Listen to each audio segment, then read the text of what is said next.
Text 20. For the soul there is neither birth nor death at any time. He has not come into being, does not come into being, and will not come into being. He is unborn, eternal, ever existing, and primeval. He is not slain when the body is slain. Qualitatively, the small atomic fragmental part of the Supreme Spirit is one with the Supreme. He undergoes no changes like the body. Sometimes the soul is called the steady. The body is subject to 6 kinds of transformations. It takes its birth from the womb of the mother's body, remains for some time, grows, produces some effects, gradually dwindles, and at last vanishes into oblivion. The soul, however, does not go through such changes. The soul is not born, but because he takes on a material body, the body takes its birth. The soul does not take birth there, and the soul does not die. Anything which has birth also has death, and because the soul has no birth, he therefore has no past, present, or future.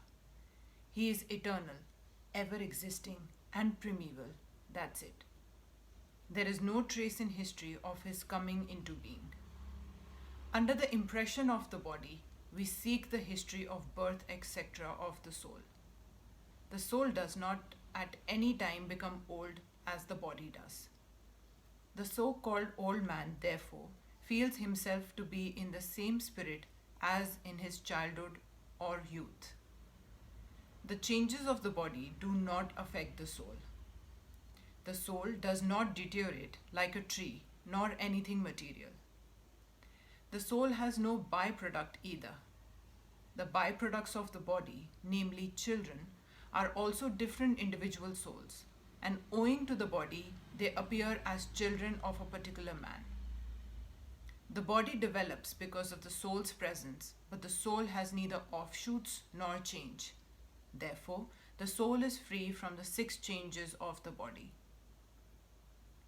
In the Katha Upanishad, we also find a similar passage which reads, "The meaning and purport of this verse is the same as in the Bhagavad-Gita.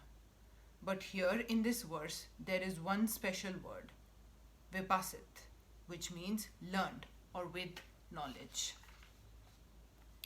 The soul is full of knowledge or always full with consciousness. Therefore, consciousness is the symptom of the soul. Even if one does not find the soul within the heart where he is situated, one can still understand the presence of the soul simply by the presence of consciousness. Sometimes we do not find the sun in the sky owing to clouds or for some other reason, but the light of the sun is always there and we are convinced that it is therefore daytime. As soon as there is a little light in the sky early in the morning, we can understand that the sun is in the sky. Similarly, since there is some consciousness in all bodies, whether man or animal, we can understand the presence of the soul. This consciousness of the soul is, however, different from the consciousness of the Supreme because the Supreme Consciousness is all knowledge, past, present, and future. The consciousness of the individual soul is prone to be forgetful. When he is forgetful of his real nature, he obtains education and enlightenment from the supreme lessons of Krishna. But Krishna is not like the forgetful soul. If so, Krishna's teaching of Bhagavad-Gita would be useless. There are 2 kinds of souls, namely the minute particle soul and the super soul. This is also confirmed in the Katha Upanishad in this way. Both the super soul, Paramatma, and the atomic soul, Jivatma, are situated on the same tree of the body within the same heart of the living being. And only one who has become free from all material desires as well as lamentations can, by the grace of the Supreme, understand the glories of the soul. Krishna is the fountainhead of the super soul also, as it will be disclosed in the following chapters, and Arjun is the atomic soul, forgetful of his real nature. Therefore, he requires to be enlightened by Krishna or by his bona fide representative, the spiritual master.